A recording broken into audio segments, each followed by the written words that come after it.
నా రిక్వెస్ట్ ఒకటే, మోడీ ఫోటో పెట్టే విషయంలో దేనికోసం మోడీ ఫోటో పెట్టాలి?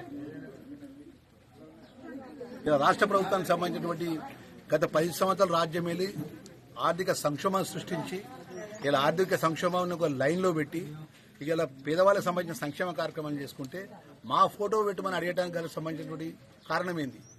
ఒకవేళ కారణం ఉన్నదంటే మావి కూడా కొంత పర్సెంటేజ్ డబ్బులు బడ్జెట్లో ఉన్నది అంటే రాష్ట్ర ప్రభుత్వానికి ఏదైతే రాష్ట్ర ప్రభుత్వం పంపిస్తున్నటువంటి దామాషా ప్రకారం మేము కేంద్రానికి పంపిస్తున్న డబ్బులు అవి వాపసు ఇవ్వండి. ఆ డబ్బులకు ఏదైతే మాకు ఆ డబ్బులు మొత్తం కేంద్రంలో వస్తానో కదా, ఆ కేంద్రంలో ఉన్న అన్ని రాష్ట్రాలు పంపించే ఫోటోలో రాష్ట్ర ముఖ్యమంత్రి ఫోటో ఆడ పెడతానులే మీరు అక్కడ సంక్షేమ కార్యక్రమంలో. గౌరవ ముఖ్యమంత్రి రేవంత్ రెడ్డి గారి ఫోటో ఈ తెలంగాణ రాష్ట్రం పోయే డబ్బులు మొత్తం ఏదైతే ట్యాక్సుల రూపంగా కేంద్రానికి జమ అవుతున్నాయి కదా, ఆ జమ అవుతున్నప్పుడు కేంద్ర ప్రభుత్వం పెట్టి ఏదైనా సంక్షేమ కార్యక్రమం పెడితే దాంట్లో నరేంద్ర మోడీ పక్కన రవీంద్ర రెడ్డి గారి ముఖ్యమంత్రి గారి ఫోటో గిట్ట వేరే రాష్ట్రంలో పెడితే ఇక్కడ ఆలోచన చేస్తాం.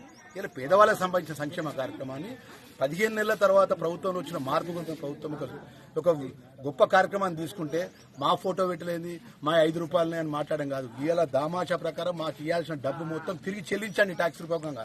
ఏ లెక్క ప్రకారం తెలంగాణ రాష్ట్రం ఇవ్వాలో గత 13 సంవత్సరాలకెళ్ళి మీరు 12 సంవత్సరాల రాజ్యం వెళ్తున్నారు కదా, 12 సంవత్సరాలకెళ్ళి అన్ని విధాలు తెలంగాణ రాష్ట్రానికి అన్యాయం చేస్తుంది కేంద్ర ప్రభుత్వం. ఎక్కడ కూడా న్యాయ ప్రకారం రావాల్సినటువంటి మా బడ్జెట్ లోపల కానీ ఏ ఒక్క బడ్జెట్ పరంగా ఏ లెక్క ప్రకారం కూడా మా రాష్ట్ర ప్రభుత్వం తిరిగి చెల్లించకపోగా మాకు అల్ల వాటా ఉన్నది ఇళ్ల వాటా ఉన్న మాటకి నైతిక మాట్లాడే హక్కు బీజేపీ పార్టీలో ఉన్నటువంటి ఏ మంత్రికి లేదు, ప్రధానమంత్రికి అసలు లేదంట. ప్రపంచంలో ఏ మూల ఏ క్షణం ఏం జరుగుతుందో వేగంగా తెలుసుకోవడానికి తొలి వెలుగు వాట్సాప్ ఛానల్ ని ఫాలో చేయండి.